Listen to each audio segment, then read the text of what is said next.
Tam Lee, thank you so much for taking a few minutes to share your experiences, talk about what you're seeing in Afghanistan, and what's ahead for some of these folks who are coming to the U.S. Your experience was coming to the U.S. From Vietnam, and you said that's in the early '80s. Yes. Okay. When did you leave? Why did you leave? And what is that journey like? You were just a little kid, obviously, but what do you recall? So a lot of what I am recalling is through the experiences and stories that come from my mom, actually. So back in the early '80s, I was a young child, and so we to escape kind of the political and kind of religious kind of issues that are going on in the country. My family decided to immigrate and doing that through basically escaping on boats. And so we split up the family to make sure that we have a better chance of actually making it. So my mom, myself, and my older brother, left on a boat, and so there was a lot of difficulties there. But then we eventually made it, and was able to then be brought to a different country. My other half of our family was then split up. My dad, my other brother, and my sister attempted the same escape and basically were captured and returned back to Vietnam. And at that point, they were imprisoned for a while after that. And so our family was separated for 10 years before they were able to then come over with us over here to the US. There's probably a tendency of a lot of people to see these pictures from afar and assume that, if you can just get to the airport, or if you can just get on a boat, then you're on your way, and eventually it'll be, a great story to tell. But that's clearly not what's going on. Being separated from half your family for a decade sounds just gut wrenching. It had to be. I can't even imagine setting off on that sort of journey to begin with. What's that like? Yeah. I mean, the stories that I hear from my mom is basically, it's lawless, right? There's no rule out there. As soon as you're attempting something like this, basically there's a lot of stories of pirates, a lot of lawlessness out there. Basically, looting and a lot of violence on some of the people that are attempting to do this, and so. A lot of anguish, of course, without food, without water, trying to actually, but that isn't quite what is important, right? You don't think of that at the time. You're basically thinking, for the future of my children, for the future of myself, I need to get out of here because, we've seen how life was, within a different rule. And so at the time, they weren't thinking about, those types of necessities. It was just getting out. And so whatever it is to take, it takes to get out at that point. So there's an intervening period of 5, 6 years where you're living, I would imagine, a fairly uncomfortable existence in your home country. What are the family stories that you hear about that time? Yeah. Basically, after, the kind of the takeover, there's a reorganization, right? The new government or entity is looking to then take over lots of the property. So my family wasn't, was a little bit well off, right? I mean, we're not like extremely impoverished or anything. We did have homes and things like that.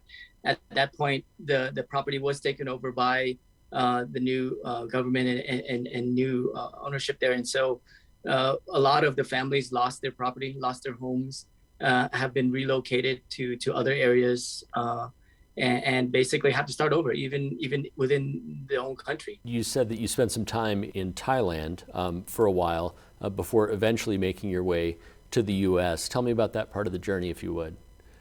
Right. So, our boat was then picked up by a U.S. naval ship, and then they would try to find a location for us as refugees, and then we were sent to a nearby country of Thailand, and there we would have a refugee camp in which we would live, on the shores, at a camp. and living off just simple, rice and whatever fish was there.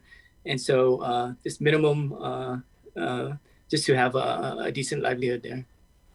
Sure. And you came to the U.S. But how long was that whole journey? I believe we were in Thailand about 6 months or so before a family um, would accept and work with us, and then at that point we would then be sent to the U.S. And have kind of a partnering family to be able to help us kind of start off in the U.S. I can't imagine what kind of a culture shock that is, to go from your home, which is totally familiar, to living on a beach in a camp, and then to the U.S. with everything that comes along with moving to the U.S. in the '80s, I'm sure. Yeah, absolutely. Basically, it's not like we're coming over here with suitcase and luggage of our belonging. It's just whatever on our back and whatever we could bring. And of course, it's basically nothing. So coming over here with my mom and my older brother, which is probably a couple years older than myself, so probably 5, 6, and 3 myself. And with my mom coming over, it's basically her starting all over from scratch with basically nothing. We talk or we hear about things like baseball and apple pie, but in so many other ways, yours, the immigration experience, leaving everything and coming over here with nothing, is the definitive American experience, it sounds like. Yeah, absolutely. Especially, a lot of the immigrants that are coming over, basically they're coming over for a better life, and what they started out with over there was, not having much in the first place. But then it's the hopes of having, more and being able to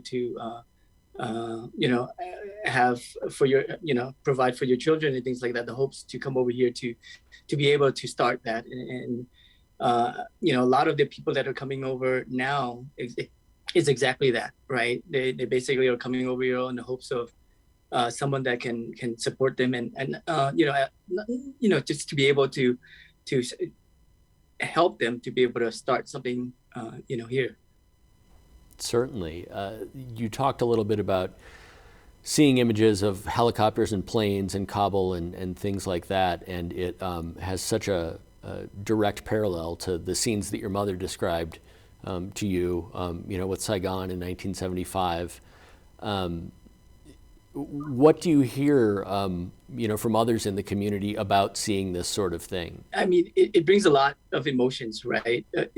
Such parallels, understanding that, what type of changes or what type of things that would be coming back to the country that is so long, been away from, for another political power to take over and to kind of set everything back from where it is now is a heart wrenching, right? It's one of the difficult things to be able to experience, right? Understanding where the country was, where it is now, and then actually understanding that it could be going back to where it was, and losing all that development and traction is something that a lot of people are actually fearing now, right? And understanding what they have to go back and experience again. If you don't come from that family, it's hard to understand kind of the fear, the confusion, the chaos that's happening right now. Is this something that you talk about with your kids, as they're seeing what's going on? Yeah, absolutely. I talked with my son quite a bit on the parallels and some of the concerns, and why people are leaving. A lot of people don't understand what is the point, why are they leaving? It looks fine, if they just accept it. There's lots of change that's going about. These are the people that have experienced in the past, how the country has been ruled, how the country has been run, and understand some of the what happens over there. And so be a little bit open-minded. It's really good for the kids to understand that there's experiences over there that they have experienced, and there's good reason for them to have to really try to attempt. I mean, these are not safe methods of trying to leave the country, but at the moment all they're thinking about is the future and how to better their future. Before we go, have you been back to Vietnam? And if so, what was that like? Yeah, absolutely. I've been back several times to visit family. I still have lots of aunts and uncles over there. So I've been back maybe 3 years out of the 30 so years I've been here. Um, Mostly, going back there and visiting family and things like that for New Year's. The experience is kind of overwhelming, to go from the U.S. and going back to Vietnam and seeing, kind of the hardships and kind of the living situations over there.